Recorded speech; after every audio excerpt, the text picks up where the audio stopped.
Alright folks, we are on the train to Dublin, and my host Ruairi is going to demonstrate a very classic sandwich that you can eat on the train. So this is a tato sandwich, a classic staple of Irish food. There's almost nothing better, to be honest. And it's got to be this particular brand called Tato. And we have bread, we have a plate, we have some traditional Irish grass-fed butter, grass-fed Irish butter, and we even have a knife. You have a plastic knife.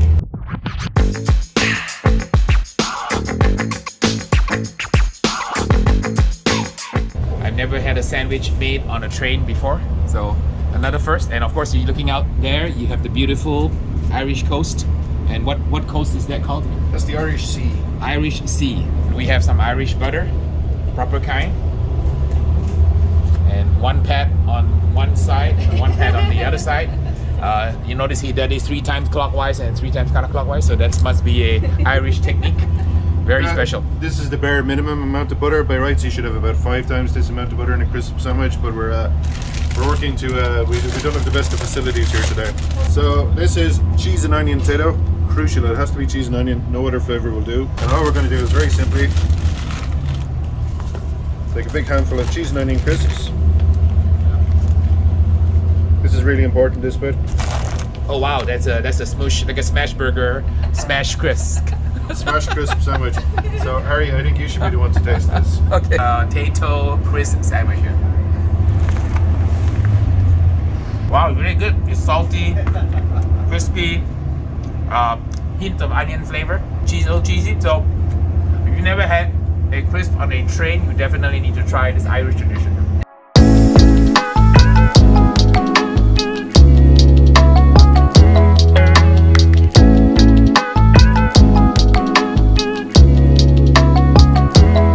Alright, I'm at a truck stop here in Ireland, and the Obama truck stop, and my host Ruairi has taken me to Supermax. And what's the story behind Supermax? Supermax is way better than McDonald's, that's the story. Okay, and you say they sue each other? Yeah, always. I guess they have similar sandwiches here. Beef burger, veggie burger. McDonald's has the Big Mac, Supermax has the Mighty Mac. Mighty Mac, wow. So we are at a food court here at a truck stop, and lots of different foods, but this looks just like America. I have a Papa John's right here. Super subs like a Subway, and I am at a Big Mac competitor right here. Okay folks, we are here for a important moment on the trip in Ireland.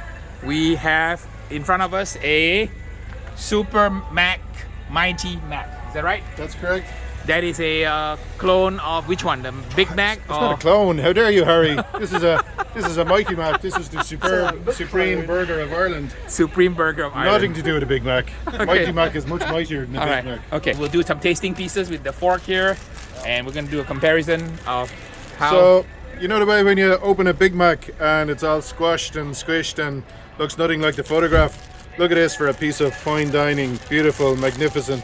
Whoa. Okay. Pity it wasn't actually magnificent, that might have worked better. Steve, Okay. you go first. Steve, I know you go you're first, Steve. the biggest Big Mac fan there's ever been. Steve eats nothing but McDonald's 3 times a day. Twice a day. He's a McDonald's guy. I love how they've got that sort of chewy, plasticky feel. Just copied it. Amazing. So I have a thumbs up, and Steve's from England, and you've given it a thumbs up, right? On the Big Mac. Okay. Joe, what do you think? I like Okay. it. I like it. Okay. I'm a fan. You're a fan. All right. So Laura's turn. My turn. Okay. Never tried one of these before, have I? You ain't never tried one of these Irish burgers? Oh, how could you? Actually, do you know what? I think I always go for the chicken. Chicken. All right. What do you think? Pretty passable. Yeah. Okay. So Irish Big Mac, Yeah. owned by Irishmen. Is that true? Steve is getting sick in the background. Just put his camera around. Okay. I'm gonna get your reaction as an Irish person eating an Irish Super Mac. So this is the finest Irish beef, the finest Irish bread, put together by the finest team of Irish chefs in this Barack Obama Plaza here, so called because Barack Obama is from this area. His passport says so. So did Donald Trump. Okay. That's right. This is Okay. exquisite. You Exquisite. haven't lived until you've had a Mighty Mac. Big Mac, Schmig Mac. It's my turn now. Okay. It's pretty good. So I'll give it a thumbs up. Yeah. It's raining in Dublin, and we are walking with our luggage. Steve and Joe and me with my luggage. And we're heading to Buxley House for some good old-fashioned Irish food. So this is the Customs House in Dublin. The Customs House was built in the 18th century, so about 300 years ago. We get a much better view of it from the front, but I want to tell you about it first. So up the sides of the Customs House, the river used to come in here, and there used to be lots of little quays around it. And the ships from all over the British Empire used to come in here, and this is where the customs officers would come out, count what was on your ship, and charge you taxes and duties. So this building was the centre of commerce in Ireland for about 300 years. So it's now the Department of Health, if I remember correctly. So this is Yorkshire relish. Yorkshire relish is from Yorkshire in England. 150 years ago, it was the biggest selling sauce in the whole world. But for some reason, the people of Yorkshire, England and the world forgot about Yorkshire relish. And now it's only made in one place in the whole world, and that's Ireland. You can only buy it in one place in the whole world, and that's Ireland. And this is very, very close to a Worcestershire sauce. So Harry, I'd like you to take this home, and the next time you need to use a Worcestershire sauce and make the YouTube Worcestershire joke, you can use Yorkshire relish instead and not make any joke. But you'll think of Ireland when you use it. And homage to you, Rory, for an amazing time in Ireland and being such a gracious host together with Laura and Joe and Steve. This is definitely a gift that I will remember. I'm having the cuddle. Full Irish. Full Irish.